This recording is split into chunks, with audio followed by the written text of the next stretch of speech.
they were to indulge in the same crimes, the same sorts of crimes as the earlier people before them, the Jews, they indulged in. Now this thing has been said exactly by Hazrat Sallallahu Alaihi Wasallam himself. He says in the latter days, the people belonging to my ummah would be so similar to the Jews that whatever crimes they had committed, they would repeat those crimes. He says the similarity would be of such nature, will be to such extent that like a pair of shoes, where one shoe resembles the other of the pair, they would resemble each other. Now the English pair of shoes resembles less because it's right and left. But the Oriental pair of shoes, which is referred to, Nalan, there is no right or left. You can have either this on the right foot or that on the right foot. It doesn't make any difference. So Hazrat Sallallahu Alaihi Wasallam is talking of this pair of shoes, which the Oriental pair of shoes which were known to the Arabs, and there is no right or left. So they are exactly similar. So this is what was predicted by him. So the whole picture would reappear in the same way.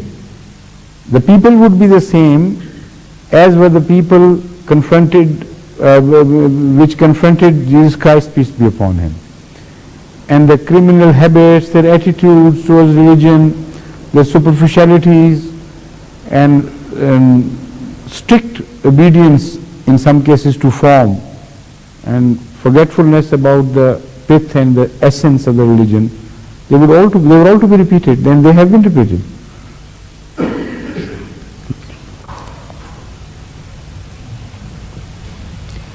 Dr. Mujib Saab, yes please. Must you raise hands in unison with your nephew? You always do. I didn't know, sir. This is what I mean to say. That it so happens automatically. Some telepathic link is established between the two, and you both raise hands simultaneously. Yes. It's coincidence, sir. Before I ask a small question, sir, one or two things, if I am permitted to comment on. Our brother Nasir Delvi Sahab translated Alam Barzakh as cold storage, and you very rightly denied that. As a matter of fact, the word used for dead person is deceased. That means while he was alive, he was at a position of cease, and while after death he proceeds towards his Lord. Probably that may be translated in that way. It is decease. But if the Sharia were revealed in English language, then perhaps. Secondly, sir, this morning, this afternoon, in your khutbah, yes, you mentioned about the white paper, which in Urdu is translated as Kirtas Abyaz. That may be Persian, sir, but or Arabic. But in Urdu it is Safed Kaghaz, but I think more appropriately it could be translated as Safed Jhoot. Yes, that's right. But the fact is that in Urdu they translate it as Kirtas Abyaz, not as Safed Kaghaz. Is it an Arabic? I think it is Arabic words, not Urdu words, sir. What? Respectfully. Kirtas and Abyaz. No, but Urdu is a language which has borrowed freely from many other languages. And this is the terminology used by Urdu. Right, sir. I think more appropriate translation is Safed Jhoot in my mind, sir. Why not Kala Jhoot? Because it is on white paper, sir. But yes. Written in black. Safed Jhoot is also is an expression which falls short of describing the whole thing. Like you say, Safed and Kala, they are used differently for different situations. Like when they say Kala Mu, that means that you are, worthless and absolutely, all lost. So that doesn't make any difference. I mean, these are superficial things. The reality is that that paper is a pack of lies, that's enough. Right. Yes. So before I ask my question, I would seek one clarification. Is it an You Islamic- what? A clarification. Clarification about what? About an Islamic injunction. All right, please. So is it an Islamic Now, injunction? is that not a question? It's not, sir. It's a clarification before I ask the question. Yes. Very interesting. Is it, sir, Islamic injunction that if a person desires for a position or wishes for a position, he should be denied? No. I am of the understanding that if somebody wishes for some position in... As such, there is no such injunction. That's why probably in our Jamaat we don't No, stand but you- for elections, we are chosen. The fact is that you are categorically making a statement which, if accepted, would lead into problems and difficulties. When the Holy Quran says, Man ansari ilallah, and you offer yourself, would that be a desire to achieve a position or not? In a way, yes, sir. Yes? Yes, sir. So it's not prohibited. Thought probably there was a hadith. The fact is, that that is a different thing. That hadith indicates the situation was this, that somebody who was desirous of holding offices as such, that's what I meant, sir. Yes, office, that's- holding an office. that is different. That is a different thing.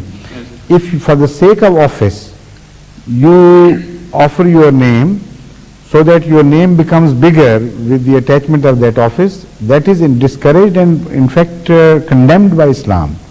Yes, sir. So, because this tendency creeps into a system, we don't say that every Ahmadi who offers his name for the sake of office. But to cover certain people who do that, this is prohibited as such, that the occasion may not arise altogether. Some people may not be tried. So according to Ahmadiyya system, you cannot present your own name for any office. If somebody considers any good in you, he may propose. You should not come forward by saying that yes, I am fit. But sometimes, even here, if you ask this question, that I want that particular type of person with that knowledge, and I want you to offer your own names for this, then you are permitted.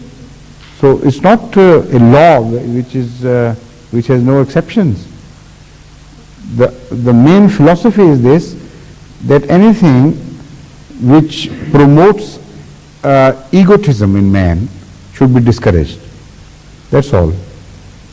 Right. So my understanding was that, of course, an office in our community is a blessing from God Almighty, that we serve our community by holding offices, and it was on one hand not desired, not thought a good thing to desire for. I have explained the reason why. Inam from Pardon? Allah. At the same time, it is an Yes. inam from Allah. So the second part of the second part of this story, which is not yet complete, is this, that once you are entrusted with an office, you are not encouraged at all. In fact, you are condemned to resign. Even then, if you don't feel yourself fit to perform that, all that you can do is present the facts to your boss or your superior, but you are not permitted to resign. There is no resignation in Ahmadiyyat. So both ends are looked into. The fact is that if for office bearing names were invited and people were encouraged to give their own names, many a wrong person would enter into the system. To prevent that possibility, this has been forbidden. And also, if you are not offering your name, it teaches you a sort of humility as well. Of course, everybody desires to achieve